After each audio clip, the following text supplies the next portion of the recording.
bonjour à tous. Donc, on va faire une double introduction parce que moi, pareil, je vais juste introduire nos deux speakers de cette table ronde, donc, qui s'intitule Le conteneur à la découverte de ce globetrotter. Cette table ronde, elle a été co-organisée donc, par le LH Sport Center et puis Circoé. Donc c'est Jean-Pierre Bovin et Benoît Douillet qui vont donc nous présenter ce parcours du conteneur à la découverte de ce globetrotter. L'idée, c'est de découvrir le parcours de la marchandise, une marchandise bien précise, le vin, un vin français. Donc, qui, depuis un vigneron de Bordeaux, voyage via un conteneur jusqu'à Ottawa, au Canada.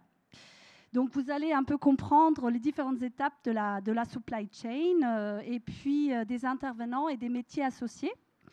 L'idée, c'est donc que Jean-Pierre... Alors, je vais peut-être vous dire quand même quelques mots sur Jean-Pierre et puis sur Benoît, puisque nous avons la chance d'ici d'avoir des personnes, des anciens professionnels de grandes agences d'armement.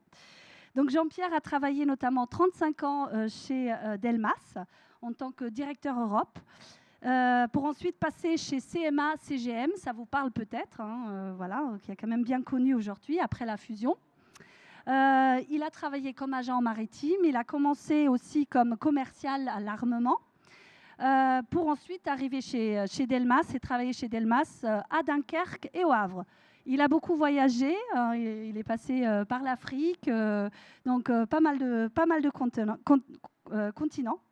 Alors, Jean-Pierre est également très actif pour l'association des amis de Frenchline, où il exerce la fonction de vice-président. Et puis, Jean-Pierre est également guide au LH Sport Center, où il amène les groupes, notamment visiter le port. Et d'ailleurs, je vous invite à découvrir le port par vous-même aussi, avec des visites de terrain. Alors, nous avons également Benoît, donc Benoît qui travaille actuellement avec des différentes missions pour Circoé, mais qui a commencé sa carrière comme shipping clerk, qui a ensuite gravi un peu les différentes échelles du monde maritime, et pour devenir en 1996, il me semble, donc directeur d'agence chez MSC. Donc, il a pu suivre un petit peu la croissance exponentielle du transport maritime à l'époque où il n'existait même pas encore vraiment Internet, si j'ai bien compris. Donc, ton travail demandait beaucoup de polyvalence, voilà. Et que ce que tu appréciais notamment beaucoup, c'était l'aventure humaine, en fait, finalement, que rapportait ce travail chez l'armateur. Avant de laisser la parole à nos deux intervenants, on va vous proposer un petit film, une petite animation qui vous explique en 5 minutes le parcours de la marchandise et pour voilà, vous mettre un peu dans le bain, le contexte de cette table ronde. À la fin, comme le disait aussi l'animateur, on va vous proposer un petit jeu avec l'application Kahoot. Donc, je vous invite à préparer vos téléphones pour scanner le QR code. Et puis, excusez-moi, mon téléphone qui sonne. Et puis après, voilà, vous pourrez, si vous répondez bien, vous pourrez gagner quelques lots à la fin. Je laisse la parole au petit film et ensuite à Pierre et Benoît. Merci.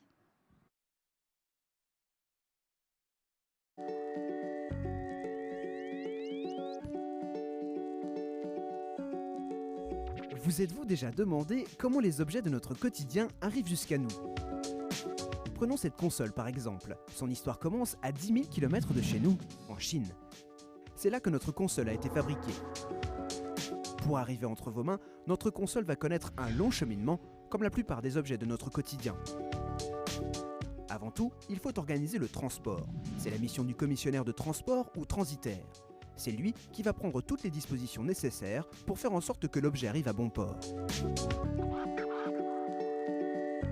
Le commissionnaire de transport doit d'abord trouver un transporteur terrestre en Chine pour acheminer la marchandise de l'usine jusqu'au port, puis un transporteur maritime pour traverser les océans jusqu'au Havre, et enfin, un transporteur terrestre pour le parcours du port au point de vente final. Autant d'étapes pour lesquelles il doit aussi assurer les tâches administratives et juridiques, voire les déclarations douanières. Avant d'embarquer, notre console de jeu est conditionnée dans un conteneur et devra être chargée sur un navire. Le navire appartient à un armateur qui possède aussi des conteneurs. L'armateur gère les rotations de ces navires dans tous les ports du monde. Il prévoit pour chaque voyage un équipage, des vivres, du matériel et bien sûr, beaucoup de carburant. Le conteneur est embarqué avec des milliers d'autres pour une traversée de plusieurs semaines. Ici, notre destination est Le Havre. Pour la rentabilité du transport, le navire doit toujours naviguer chargé de marchandises sur l'ensemble de son parcours, à l'aller comme au retour. L'armateur confie cette mission commerciale à des agents maritimes présents dans chaque port où le navire fait escale. L'agent maritime est le représentant de l'armateur dans le port. Il assure la commercialisation du navire en contactant différents transitaires et chargeurs en quête d'expédition afin d'assurer le remplissage optimum du navire. Lorsque le navire approche de son port d'arrivée, c'est un autre représentant de l'armateur qui intervient, le consignataire ou agent coq comme on l'appelle parfois. L'agent maritime et le consignataire peuvent être une seule et même entité. Le consignataire informe l'ensemble des intervenants portuaires de l'arrivée imminente du navire. La capitainerie tout d'abord, car elle planifie l'ensemble des entrées et des sorties des navires pour organiser le trafic dans le port. L'officier présent va indiquer au navire sur quel quai il va pouvoir accoster, en accord avec le consignataire et le terminal concerné. À l'approche du Havre, un pilote accède au navire par vedette rapide ou par hélicoptère pour assurer la conduite du navire dans le port jusqu'au poste à quai. C'est un professionnel qui connaît parfaitement les contraintes du port. Les remorqueurs rejoignent ensuite le navire et l'accompagnent jusqu'au terminal, si besoin en passant par des écluses et des ponts, gérés et manœuvrés par les services du Grand Port Maritime du Havre et l'assistent dans sa manœuvre jusqu'au terminal. Une opération délicate compte tenu de la taille de ces monstres d'acier. Le navire accoste enfin au terminal et il est amarré au quai par les lamaneurs. Le terminal est géré par une société de manutention privée indépendante qui emploie des ouvriers dockers. C'est maintenant à leur tour d'entrer en scène. À l'aide des portiques et des cavaliers, ils déchargent rapidement les conteneurs import et chargent les conteneurs export. L'opération est réalisée sous l'œil de l'agent maritime qui s'assure de la bonne prise en charge de la marchandise. Avant de sortir du terminal, l'équipage, le navire et les conteneurs peuvent être inspectés par les autorités de contrôle qui veillent à la sûreté en luttant contre les trafics illicites comme les stupéfiants, la contrefaçon et l'immigration clandestine. Après les formalités douanières, administratives et commerciales, les conteneurs sont acheminés par la route, le rail ou les voies fluviales vers les entrepôts sur la demande du client via son commissionnaire de transport. Notre console de jeu est ensuite distribuée à son point de vente. Fin du voyage.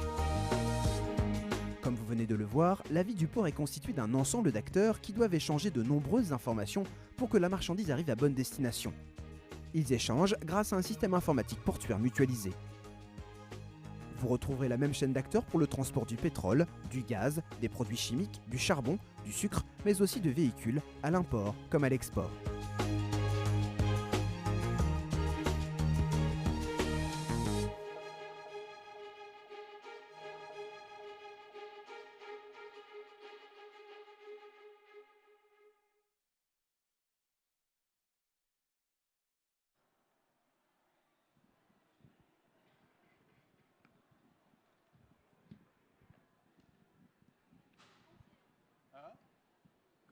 Ah oui, ça marche. Très bien. Merci. Bonjour à toutes et à tous. Donc, vous savez tout maintenant avec le film. On va reprendre les éléments pour essayer de vous en parler un petit peu plus en détail. Et puis surtout, si vous avez des questions, gardez-les et vous nous les poserez après pour pouvoir avoir plus de précision si vous le souhaitez. Alors, le conteneur à la découverte de ce globe-trotter. Qu'est-ce que c'est qu'un conteneur ? La première question, c'est ça. Qu'est-ce que c'est que le conteneur réellement ? Le conteneur, c'est en fait un morceau de cale du navire qui va être emmené chez un client pour pouvoir charger de la marchandise pour ensuite être transporté d'abord par un navire, puis ensuite transporté jusqu'à destination. Alors, quand je dis que c'est un morceau de cale du navire, c'est parce qu'en fait, autrefois, le transport de la marchandise, ça se faisait en sac ou en caisse. Ces caisses étaient manipulées un certain nombre de fois. Et à chaque fois, bien entendu, il y avait des possibilités d'avarie et de détérioration de la marchandise. En fait, avec le conteneur, on a un bout de la cale du navire qui est amené chez le client. On va mettre la marchandise dedans. On va ensuite plomber le conteneur, ce qui va donc indiquer que la marchandise qui est dedans est définitivement scellée, enfin, si je puis dire. Et puis, en fait, si le plomb à l'arrivée est bien le même, eh bien, on dira que que la marchandise qui est dans le conteneur est bien celle qui a été mise au départ. Voilà, donc c'est un morceau de cale du navire qui va ensuite être transporté par un camion, par un train ou par une unité fluviale pour être ensuite amené au port et pour être chargé sur un navire. Alors, comme vous le voyez, ce sont des petits cubes, hein, des petites unités. Et en fait, le chargement du navire, ça va être exactement comme le Tetris, hein, le jeu bien connu. On va charger les conteneurs les uns au-dessus des autres, suivant des plans de chargement qui sont définis, de façon à emmener la marchandise à destination sans avoir à la retoucher, puisqu'elle est dans le conteneur, et on ne transportera, on ne manipulera en fait que la caisse, que le conteneur. Alors le conteneur, c'est une caisse métallique, hein. Alors il y a deux grands types de caisses. C'est ce qu'on appelle le 20 pieds. Le 20 pieds, bien entendu, à l'origine, le conteneur est d'origine américaine, donc ce sont des dimensions qui sont des dimensions US. Et donc le premier, c'est le 20 pieds. Qui peut accueillir ou recevoir à peu près 30 mètres cubes de marchandises, ça fait à peu près 18 tonnes, et puis il fait à peu près 6 mètres de long. Hein, c'est ce qu'on appelle le petit conteneur que l'on voit sur les camions. Et puis il y a le conteneur qui est plus grand, qui fait le double du 20 pieds, qui est le 40 pieds, le 20 pieds et le 40 pieds. Hein. Le 40 pieds, c'est donc le 12 mètres de long, c'est 60 mètres cubes de capacité, et on peut mettre jusqu'à 33 tonnes, 40 tonnes, plutôt 33-35 tonnes de marchandises à l'intérieur. Alors, ce sont ces conteneurs, pour pouvoir accueillir, bien entendu, des types de marchandises, se sont adaptés à la marchandise à transporter. Et c'est ce que vous voyez en dessous, c'est un certain nombre de types de conteneurs. Vous avez ce qu'on appelle le TC Dry, c'est le conteneur standard, c'est la caisse métallique. Mais vous avez également le reefer, qui est un conteneur qui permet de transporter la marchandise sous température dirigée, soit une température positive, soit une température négative. On peut faire, bien entendu, la viande congelée, elle est transportée dans ce type de conteneur. Ce sont des unités qui sont équipées d'un groupe frigorifique qui se branche sur le navire, sur l'électricité du navire, sur la centrale du navire, et qui permet de maintenir la température pendant toute la traversée. À terre, c'est quelque chose qu'on suit de très près pour ne pas briser la chaîne du froid, bien sûr. Après, vous avez ce qu'on appelle le flat rack, qui est un conteneur sans côté, ce qui permet de mettre la marchandise avec, par exemple, des fourchettes, hein, des chariots élévateurs. Et vous avez ce qu'on appelle l'open top. L'open top, c'est un conteneur avec une bâche sur le dessus.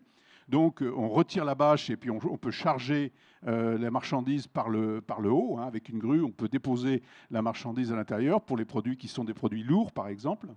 Et puis, vous avez également les conteneurs citernes.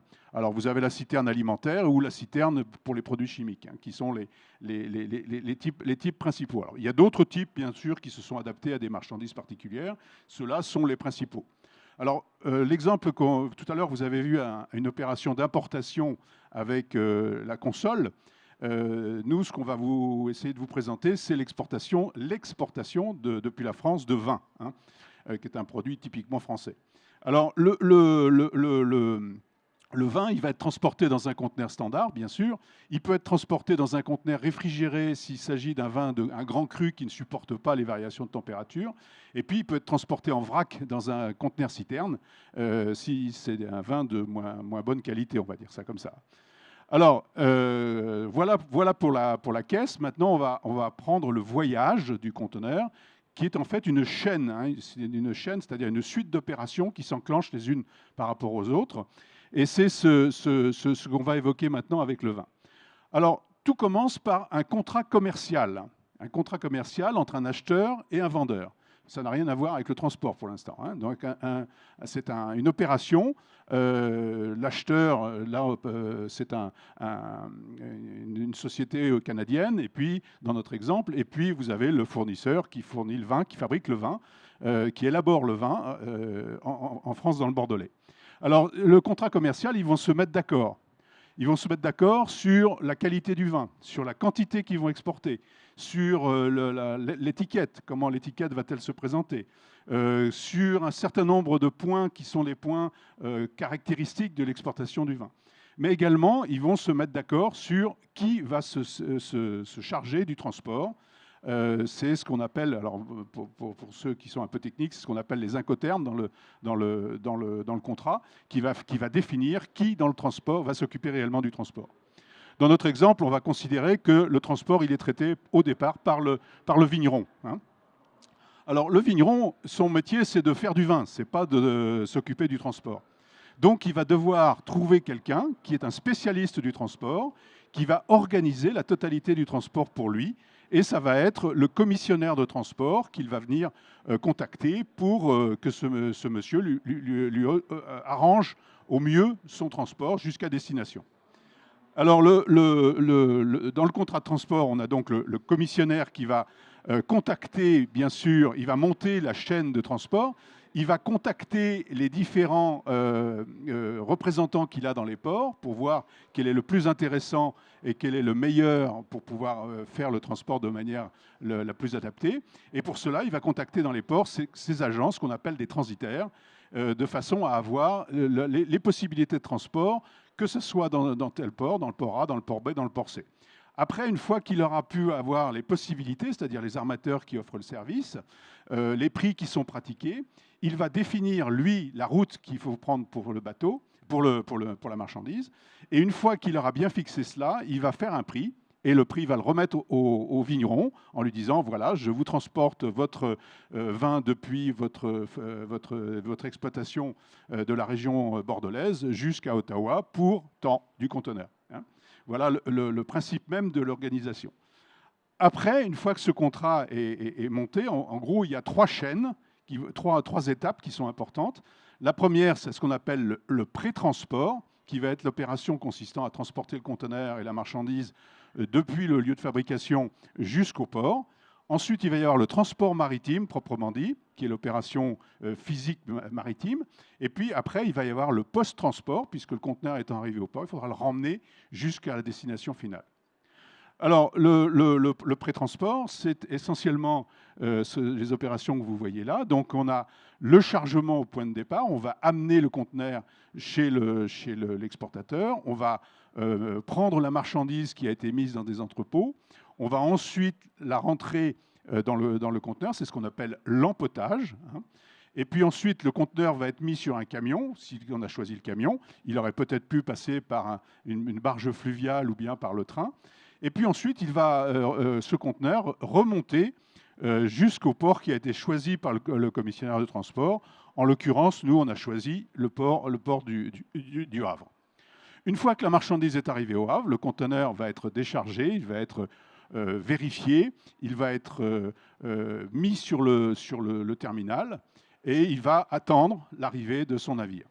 Alors, ce sont les opérations qu'on indique ici au niveau du pré-transport. Les professions, puisque c'est un petit peu ce qu'on essaie de vous montrer, c'est les professions qui sont impliquées dans cette chaîne.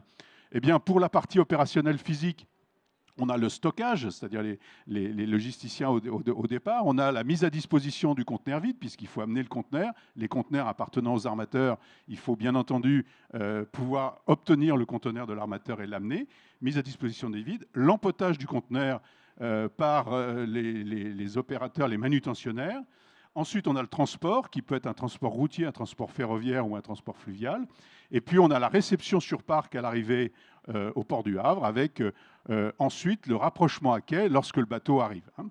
Donc, les professions qui sont concernées dans cette partie-là, c'est les magasiniers, les manutentionnaires, les transporteurs routiers, le personnel ferroviaire, les mariniers dans le cas de transport fluvial, et les ouvriers portuaires qui vont sur le terminal décharger le camion et le mettre sur le terminal. Dans la partie administrative, il y a bien entendu toujours une partie administrative, puisque on parle de transport, quand on parle de transport physique de la marchandise, mais on parle aussi de transport de données. Hein. Les données sont tout aussi importantes pour accompagner en fait, le transport maritime. Alors, dans la partie administrative, on a ce qu'on appelle l'agréage, c'est-à-dire la reconnaissance de la marchandise, vérifier que c'est bien conforme à ce qui a été commandé, que c'est bien conforme à ce qui est mis dans le conteneur. On a bien entendu toutes les formalités de douane qui sont très importantes vis-à-vis de l'autorité. On a tous les problèmes d'assurance, on a également tous les problèmes qui sont liés à la préparation du voyage maritime, c'est-à-dire en particulier à la réservation du fret, ce qu'on appelle le booking. Hein, c'est-à-dire qu'une fois qu'on sait quel bateau va charger, il faut prendre contact, le commissionnaire ou son transitaire va prendre contact avec l'agent de la compagnie maritime pour réserver l'emplacement à bord du bateau. Voilà, donc dans toute cette partie-là, on est arrivé sur le quai, la marchandise est sur le quai, le conteneur est sur le quai, le bateau est arrivé, et là on est à l'opération qui va consister à passer sur le navire à la partie transport maritime. Là, je laisse la parole à Benoît. Bonjour à tous. Vous l'aurez compris, c'est vraiment une chaîne complète qui part effectivement de Bordeaux ou de la région de Bordeaux pour aller à Ottawa au Canada. Pour ça, vous avez effectivement le pré-transport, le transport maritime et le post-transport. Les containers arrivent donc sur les quais, sont placés ce qu'on appelle en travée, c'est-à-dire que les containers sont placés par destination. Donc le container il va passer par le port de Montréal, donc il va être sur les quais, sur une travée où il y a plein de containers qui vont charger pour Montréal, comme d'autres vont charger pour New York, etc. etc. Tout ce qui est fait, c'est un petit peu un puzzle qui se monte, c'est-à-dire que tout ce qui est réservation de fret se fait comme un puzzle, petit à petit, en fonction d'un navire qui va arriver à telle date précise. À un moment donné, la marchandise, elle doit être sur les quais avant que le navire arrive, et tout est arrêté. La douane est faite pour l'ensemble des conteneurs, y compris pour ce conteneur-là. Le plan de chargement est fait, la liste de chargement est faite, et tout est prêt pour charger sur un navire donné. Ce navire, donc, on le voit au Havre, mais il est destiné à Montréal, mais il ne va pas faire que Le Havre et Montréal. C'est un navire qui va faire une ligne régulière, qui va charger à Felixstowe en Angleterre, à Hambourg, à Rotterdam, à Anvers, au Havre, et il va repartir sur des destinations bien précises qui sont New York, Halifax, Montréal. Et ensuite, la marchandise pourrait être déchargée. Donc, ce sont des lignes régulières bien précises sur ce qu'on appelle le Nord-Atlantique, et le container va charger. Quand le navire arrive, donc la place au service portuaire, donc il y a 4 corps de métier qui interviennent. La capitainerie qui est finalement qui est le port, qui va placer le navire et qui va dire quand le navire va pouvoir travailler. Vous avez le pilotage, où vous avez un pilote qui va remplacer le commandant pour rentrer le navire dans le port, parce qu'il a les compétences pour le faire, puisque chaque port est différent, c'est très compliqué de rentrer un navire, et donc vous êtes obligé d'avoir un pilote. C'est un marin, il est considéré comme marin. Vous avez les remorqueurs, qui sont des petits bateaux qui vont tirer le navire, pour pouvoir le mettre à quai. Et vous avez le lamaneur qui va mettre les amarres autour des bits d'amarrage pour pouvoir effectivement, à ce moment-là, accoster le navire complètement. Les opérations de manutention vont pouvoir commencer.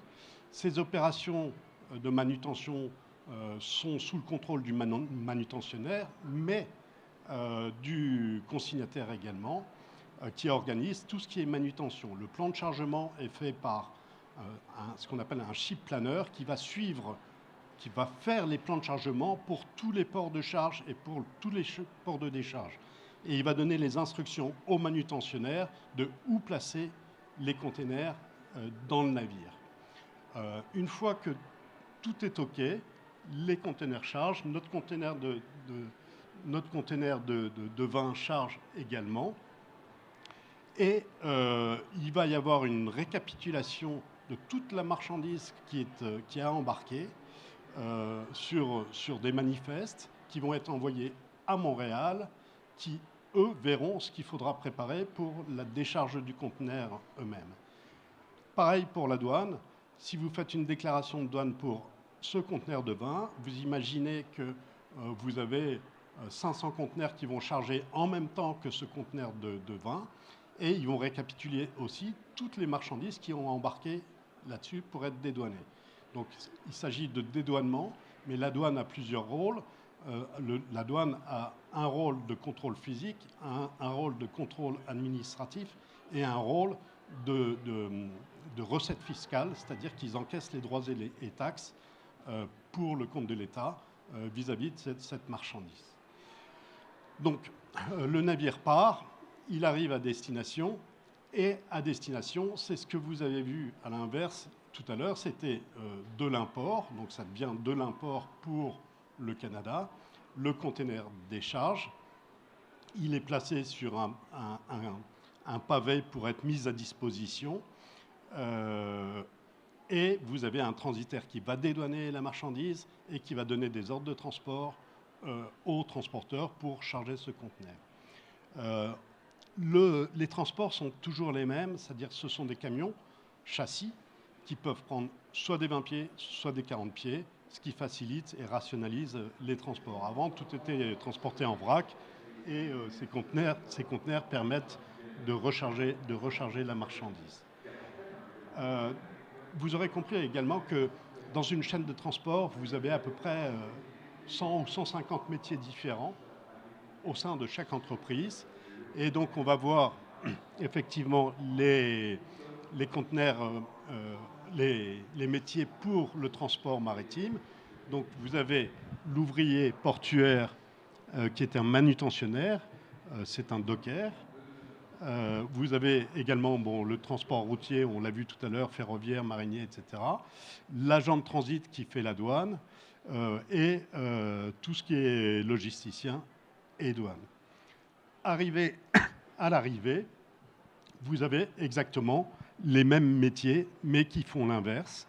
Et comme on a vu tout à l'heure, un navire travaille à l'import et à l'export d'une façon simultanée. Et ce sont des métiers qui sont identiques, mais dans le sens inverse. En revanche, on a vu également que l'export se faisait comme un puzzle. On montait un bateau petit à petit, avec une liste de charges qui se complétait. C'est un peu comme dans un avion, hein. Vous avez du booking et voilà. Et c'est par rapport à un bateau précis, à une date précise, alors que l'inverse, vous défaites le puzzle à un import et la marchandise doit être livrée le plus rapidement possible. Et ce sont des opérations qui sont beaucoup plus rapides à l'import qu'à l'export. Voilà, je pense avoir tout dit sur la chaîne, sur la supply chain. Oui, juste un tout petit complément. Tout à l'heure, je vous ai parlé du commissionnaire de transport. Le commissionnaire de transport, il a la responsabilité de bout en bout. C'est-à-dire que ce qu'on vient d'évoquer, c'est-à-dire le transport au Canada, il est sous sa responsabilité. Et que pour le vigneron français qui a exporté, tout est via le transitaire, via le commissionnaire de transport, et c'est lui, son interlocuteur, qui a une obligation de résultat, c'est-à-dire qu'il doit livrer dans tous les cas, c'est à lui de trouver les solutions pour livrer la marchandise à destination. Voilà, donc c'est un petit peu tous les métiers qu'on a évoqués tout à l'heure, que vous pouvez trouver, sur lesquels vous pouvez être formé et que vous pouvez trouver sur les différents stands qui sont ici. Vous avez sans doute remarqué que c'est un métier de passion. Hein, donc, c'est véritablement des métiers dans lesquels on peut s'impliquer et dans lesquels on peut progresser très vite. Alors, au Havre, on ne l'a pas dit, mais ça représente, je crois que c'est 30 000 emplois directs au niveau du port. C'est quelque chose de très important. Donc, vous avez dans les entreprises qui sont représentées ici et les autres d'ailleurs, des tas de possibilités de travailler. Avec deux petits points importants dans la partie, si je peux insister là-dessus, c'est sur le côté international des opérations, le côté humain bien sûr, mais le côté international, ce qui veut dire que vous devez tous travailler beaucoup votre anglais et que l'anglais est devenu la langue essentielle du commerce. Hein. Donc, autrefois, quand on ne parlait pas l'anglais, quand on parlait l'anglais, c'était un plus. Aujourd'hui, si on ne parle pas l'anglais, c'est un véritable moins. Hein. C'est-à-dire que dans votre carrière professionnelle, si vous voulez travailler dans les transports à l'international, l'anglais est absolument nécessaire. Voilà. Je voudrais faire juste un résumé, et je pense que c'est très important pour vous de comprendre ça. Quand vous transportez à l'export un conteneur de vin de Bordeaux jusqu'à Ottawa au Canada, vous avez 3 flux qui sont importants, qui sont le flux physique, donc on a vu le transport maritime et le transport, le flux administratif, parce qu'il faut renseigner la marchandise d'un point à un autre en dédouanant, et vous avez le flux financier, parce que vous imaginez bien que toute la valeur des marchandises qui sont dans les conteneurs représente un flux financier qui sont absolument considérables sur un seul bateau. Ça peut représenter peut-être pour 1 milliard de marchandises sur un bateau, dans un sens comme dans un autre. Donc ça ressemble un peu à des flux banquiers, quelque part, où vous avez des responsabilités qui sont des responsabilités pour chaque corps de métier, qui sont soit des responsabilités physiques, le transporteur, le navire, etc., soit administratives pour récapituler l'ensemble de la marchandise, soit financières, parce qu'il y a des flux de finances qui passent d'un côté à un autre. L'ensemble de tous ces métiers, ça doit représenter à peu près 200 métiers dans le maritime qui sont tous très très différents. Et je pense que si vous devez vous diriger dans un de ces métiers-là, c'est bien de vous renseigner, effectivement. Moi, j'aimerais être pilote, mais pour être pilote, il faut être marin. Moi, j'aimerais bien être lamaneur, mais lamaneur, il faut être aussi inscrit maritime. Je voudrais être ouvrier manutentionnaire. Là, effectivement, il faut faire autre chose. Et puis, vous avez aussi des écoles qui vous forment à l'ensemble de ces métiers, ce qui n'était pas le cas à notre époque. On a commencé comme coursier sur les quais en culotte courte, hein, Jean-Pierre. Et en fait, donc vous avez des écoles qui vous apprennent effectivement, ou des formations qui vous apprennent cette chaîne logistique. Et ensuite, vous avez d'autres formations comme l'école de la marine marchande, par exemple, ou même transporteur, c'est un métier à part entière. Et donc, ce salon est un petit peu là pour ça, c'est pour faire connaître l'ensemble des métiers maritimes au sein du port du Havre et de la ville du Havre aussi, et faire connaître tout ça. Bon, on a fait notre pub. Alors maintenant, est-ce que vous avez des questions? Parce qu'on a été très clair, bien sûr, mais je pense que vous avez certainement des idées qui vous viennent et des compléments d'information dans tous les domaines, hein, concernant le maritime quand même, enfin le transport globalement. Y a-t-il des questions? N'hésitez pas. Allez, il y en a un qui se jette là à l'eau. Peut-être quelqu'un qui est intéressé par déjà cet univers-là. Est-ce qu'il y en a qui se projettent ou pas du tout parmi les jeunes là qu'on a? Oui.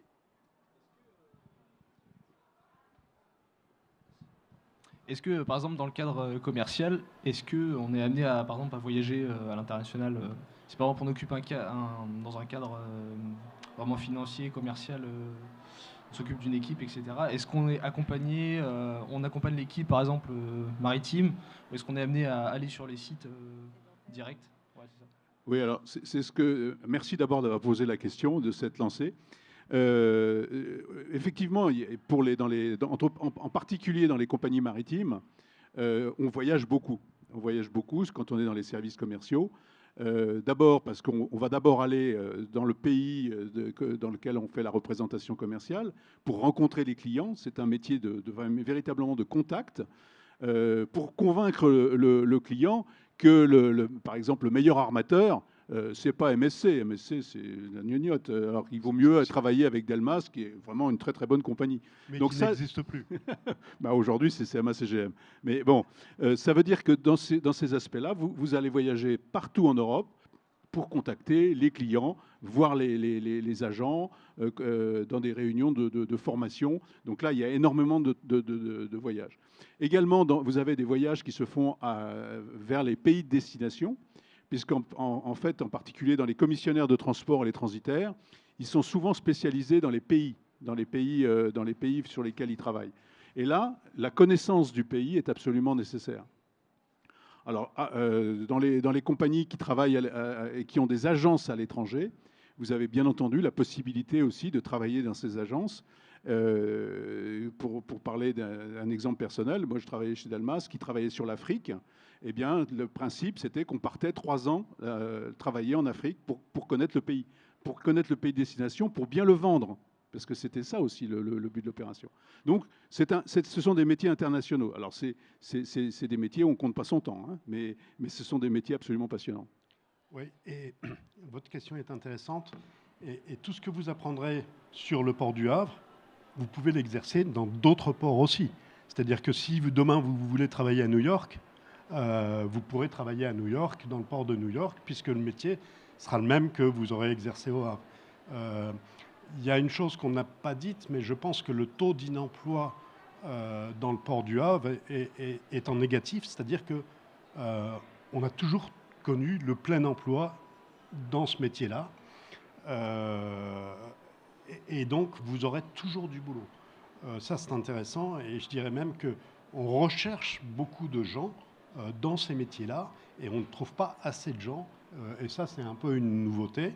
Et effectivement, les volumes augmentent chaque année et chaque année. Il y a beaucoup de projets pour le port du Havre. Et le port du Havre sera en développement dans les années qui viennent. Et donc, ce sont des métiers d'avenir. Après, comme je vous disais tout à l'heure, les métiers sont variés et divers. Vous pouvez faire partie d'un service juridique maritime au sein d'une entreprise maritime. Donc vous pouvez être avocat également pour l'entreprise. Les métiers ils sont très très différents. C'est là où il faut bien comprendre ce qui se passe, bien regarder les métiers et pouvoir évoluer et choisir son métier.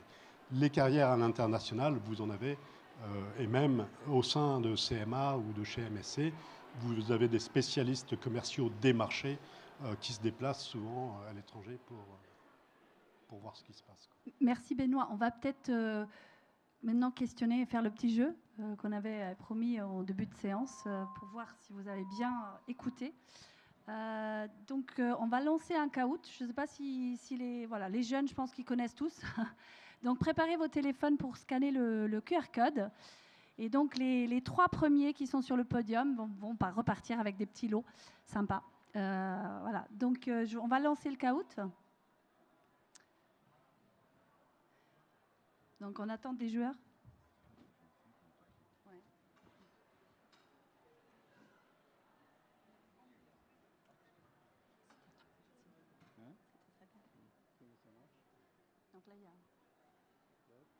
Donc voilà, c'est pas mal. Commence à arriver là. Impeccable. Oh. Il y en a encore un petit peu, on attend. Ouais, c'est bien, c'est bien, c'est bien. Il en faut plus de 3. Hein. Il en faut plus de 3. Ah oui, il en faut plus que 3. Ouais, je pense que c'est pas mal. On va peut-être pouvoir commencer déjà, même s'il y en a d'autres qui vont se connecter pour déjà, parce qu'on a préparé 2 questions de test un peu pour voir si ça fonctionne bien avant de démarrer vraiment le jeu. Donc, je regarde la régie, on peut peut-être démarrer le jeu. Alexandre, je te laisse démarrer le jeu.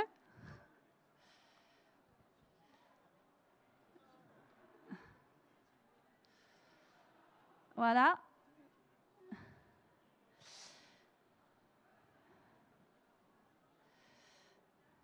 C'est parti. Alors, en fait, on commence tout de suite. Comment appelle-t-on les engins qui déchargent les conteneurs à quai? Des grues, des portiques, des porches ou des cavaliers? C'est parti.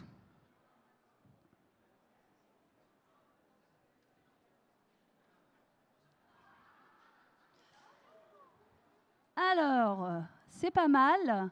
Est-ce qu'éventuellement... on va continuer parce que si à chaque fois on explique des choses sur les portiques... C'est des Porsche, bien sûr. Hein, vous avez tous bien répondu. Non, en fait, c'est le portique, bien sûr, le portique à conteneurs.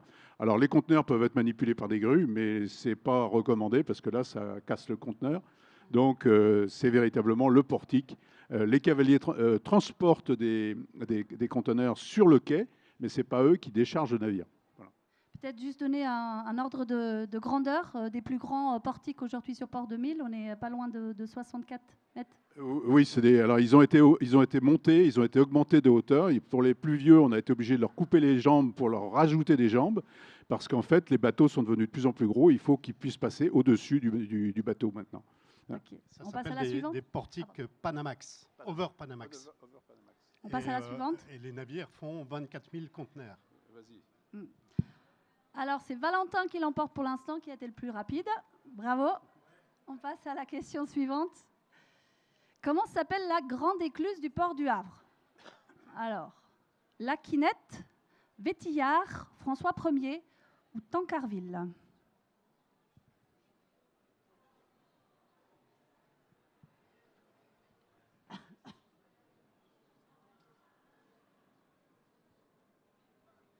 Alors, il y en a quand même 7 qui ont répondu juste, si je vois bien, Oui, et oui. 7 qui ont donné Tancarville. Donc effectivement, il y a du travail. Donc je laisse peut-être expliquer Oui, alors François Ier. l'écluse François Ier, elle fait 400 mètres de long sur à peu près 70 mètres de large. C'est la plus grande, quand elle a été construite en 71, c'était la plus grande écluse d'Europe. Alors, elle a été dépassée depuis par nos amis belges, mais c'est toujours une très grande écluse. Le problème, c'est que les bateaux sont devenus tellement grands, et les porte-conteneurs dont parlait Benoît, qui font 24 000 conteneurs maintenant, ils font 400 mètres de long et ils font 63 mètres de large, c'est-à-dire qu'ils ne rentrent plus dans l'écluse. Donc c'est pour ça qu'on a été obligé de construire Port 2000, qui accueille maintenant les conteneurs. Mais l'écluse François Ier est toujours une grande écluse qui accueille aujourd'hui les navires. On voit toujours des navires passer, qui sont des navires rouliers, qui sont des navires gaziers ou des navires de pétrole. Oui, alors l'écluse, Benoît me souffle expliquer à quoi sert l'écluse. L'écluse, c'est en fait un ascenseur à bateau. Hein, la différence entre la marée haute et la marée basse au Havre, ça peut être jusqu'à 7 mètres de différence. Ça veut dire qu'un bateau qui arrive à marée basse, s'il veut rentrer dans le port, eh bien, il faut le monter jusqu'à la hauteur de l'eau dans le port. Et c'est le rôle de l'écluse. On ouvre la porte, on rentre le bateau, on met de l'eau, et le bateau va monter grâce à Archimède. Et une fois que le bateau est à la même hauteur, ben, on le fait rentrer de l'autre côté pour rentrer dans le port. Très bien. Bon, on continue. Pour l'instant, c'est Gabin qui est en tête. Combien de conteneurs sont manutentionnés chaque jour dans le port du Havre? Pas aujourd'hui, hein, pas aujourd'hui. En moyenne. Hein. C'est effectivement des chiffres qui quand même varient d'une année à l'autre.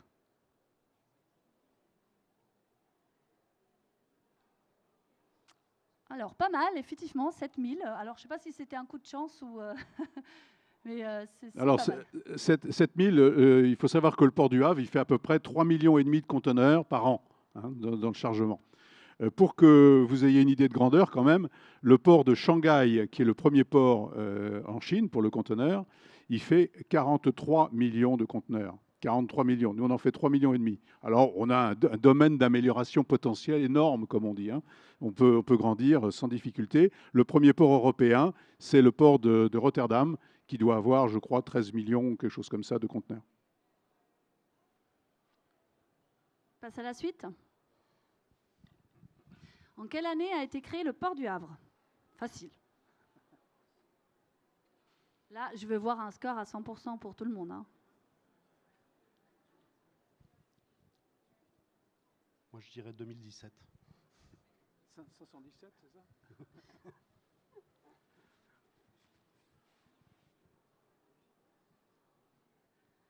Alors, bon. Wow, Il bravo! y a quand même eu quelques petites... Alors, on ne veut pas savoir qui c'est. Ah. Alors, vous êtes tous de grands historiens. 1515, vous savez, Marignan. Donc, le port du Havre, il est un port récent. Il a été construit donc, en 1517 par un édit du roi François Ier pour remplacer le port de Harfleur qui était complètement pris dans les terres. Et donc, il fallait un lieu pour développer la flotte, et en particulier la flotte militaire, hein, puisque nos amis de l'autre côté de la Manche avaient tendance à vouloir venir visiter notre pays non autorisé. On fait la suite. Il nous reste encore 4 questions. Que désigne le sigle AROPA?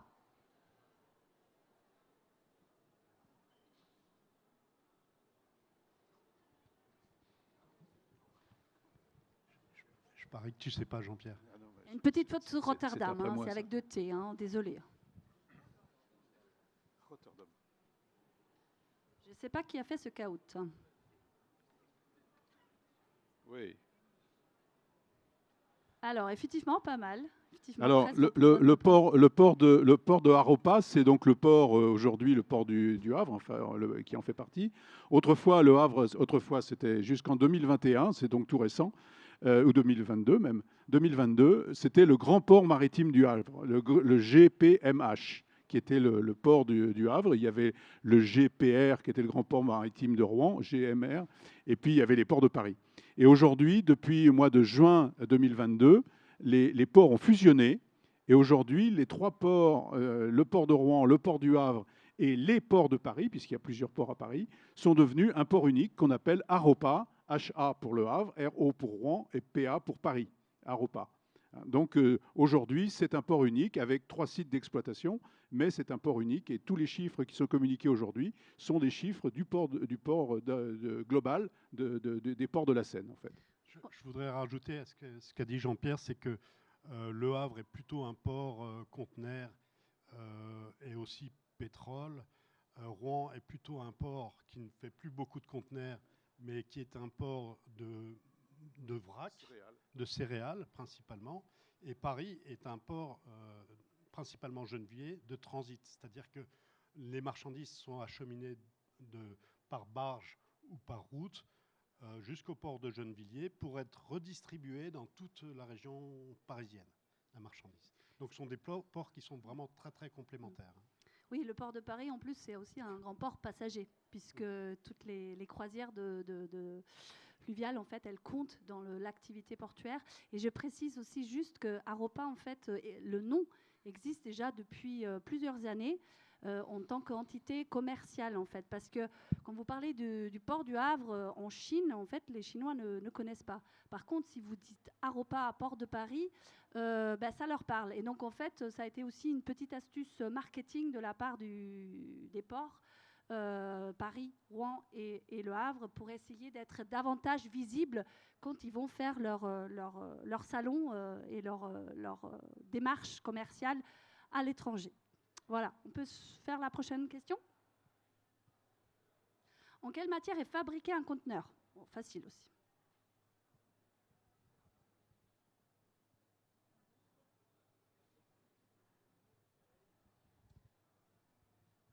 Jean-Pierre l'a précisé tout à l'heure, je crois. D'ailleurs, est-ce qu'on pourrait imaginer un conteneur dans une autre matière que l'acier? Oui, alors, une réponse tout à fait majoritaire, 18 sur le nombre. Le conteneur, il est fait en acier, effectivement. Il est construit malheureusement en Chine, aujourd'hui pratiquement exclusivement. Mais il n'y a pas que ça. Les premiers conteneurs étaient fabriqués effectivement avec des semelles en acier, mais avec des parois en bois. Et le bois, on en a trouvé. Et aujourd'hui, le plancher du conteneur est en bois. Et vous avez des conteneurs qu'on voit de temps en temps passer sur les remorques, qui sont des conteneurs marqués bambou, je ne sais pas quoi, qui sont donc des conteneurs avec du bois de bambou. Écologique, hein, pour protéger en fait la nature et également pour éviter les contagions par les bois. Hein. Voilà. Alors, il nous reste 2 questions, je crois. À quoi servait la cloche des dockers?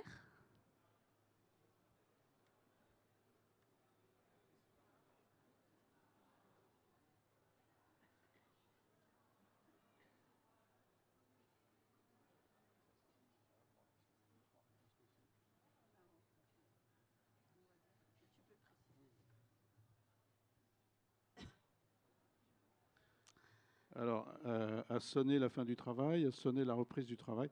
En fait, la question est un peu maladroite parce qu'il y a plusieurs réponses possibles. La cloche des dockers, vous savez où elle se situe. Hein, c'est donc sur le quai, en face, comment on pourrait qualifier ça? Jardin fluvial. Oui, en face du jardin fluvial. C'est une cloche qui sonnait, en fait, qui était au milieu des travaux qui étaient faits sur les quais. Et donc, les dockers, par cette cloche, connaissaient la fin du travail, connaissaient le début du travail, et donc savaient pouvoir, quand il fallait aller sur le quai proprement dit, reprendre le travail, en dehors de la pause. Aujourd'hui, c'est bien entendu, le travail, il est parti beaucoup plus loin. Hein, il est parti du côté de Port-de-Mille, donc la cloche n'a plus aucun intérêt. Donc, cette tour de la cloche des dockers elle vient d'être restaurée, elle a été remise en état. Et la cloche est actuellement au musée maritime et portuaire du Havre, où elle est exposée. D'ailleurs, si vous pouvez aller visiter ce musée, vous verrez qu'elle est là. Elle a été cassée dans le transport, mais elle a été restaurée et aujourd'hui, elle est disponible.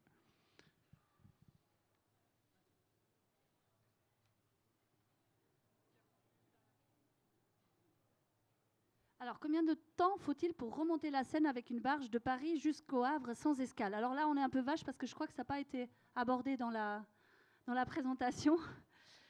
Donc, bon, voilà, il faut un peu estimer le temps.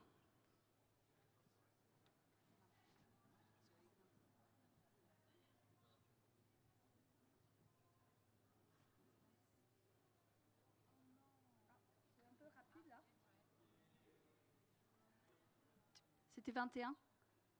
Donc effectivement, c'est 21 heures. Donc la remontée de la Seine est relativement longue, hein, bien sûr. Quand vous avez un bateau qui veut remonter jusqu'à Rouen, avec un pilotage spécifique, puisque les bateaux de Rouen, les pilotes qui vont aider les commandants à rentrer au Havre ne sont pas les mêmes que ceux qui vont aider les commandants à remonter à Rouen. Et le bateau qui remonte sur Rouen, il va mettre pratiquement 6 heures. 6 heures pour remonter jusqu'à Rouen. Et ce qui est quand même relativement long, mais c'est lié aux méandres, les méandres de la Seine. Si vous regardez une carte, vous verrez que ce n'est pas du tout la ligne droite. C'est en fait sans arrêt des grands tours comme ça.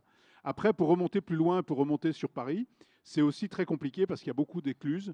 Et donc ça retarde bien entendu les transports. Alors le temps c'est 21, je crois, 21 heures. Hein. Qui est l'inventeur du conteneur? MacGyver, c'est un malin, mais bon. Pareil, hein, on est un peu pas sympa. Finalement, ça n'a pas été dit dans la présentation, donc il va falloir deviner. Ouais, pas mal. Mais je suppose que dans l'Assemblée, il y a des gens qui connaissent un peu bien le conteneur. Alors, Maclean, pourquoi Maclean? Maclean, c'était un Américain. Et en fait, ça a été l'inventeur du conteneur, de l'utilisation du conteneur. Pourquoi? Parce que les Américains, pendant la guerre, en fait, c'était la guerre du Japon, utilisaient des emballages comme ça pour transporter le matériel et les munitions. Et puis, après la guerre, c'est un camionneur qui s'appelle donc Maclean, qui a repris la notion de caisse mobile pour mettre sur les camions. Et ces caisses mobiles, il les a mis sur des bateaux. Et c'était d'anciens pétroliers qu'ils avaient, ils avaient enlevé tout sur le pont et ils mettaient les conteneurs sur le pont. Donc c'est les tout débuts du conteneur. Et puis ça a complètement explosé. Alors ça a été assez long à se mettre en route. En particulier, c'est venu de l'Asie, avec beaucoup de conteneurs qui venaient d'Asie.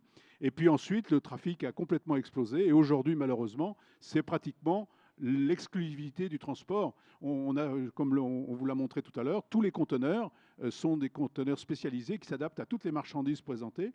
On peut même transporter des yachts, des voitures, des automobiles, des camions, etc. sur des conteneurs. Le tout, c'est que le conteneur s'adapte. Et aujourd'hui, on n'a pratiquement plus de conteneurs de transport en sac ou en caisse, quoi, pour des petits lots. Et il est beaucoup plus riche que McDonald's. Bon, ben voilà, on va faire le score final du coup. Sur le podium sont donc Ambre à Nolwenn, 2 filles, hein, je remarque ça. Et puis Laurine, 3 filles. Alors, je ne sais pas ce que ça veut dire, mais c'est plutôt une bonne nouvelle. Donc, j'invite les 3 gagnants de rejoindre Alexandre au fond pour vous donner les petits lots. Mais bravo à tous les participants, parce que vraiment, vous avez bien écouté et c'est intéressant. Mais je vois que Ambre est dans une compagnie chez un transitaire déjà. Voilà. Très bien, ben merci beaucoup en tout cas pour... voilà. Cette table ronde, elle sera refaite au samedi, je crois. Donc voilà, merci.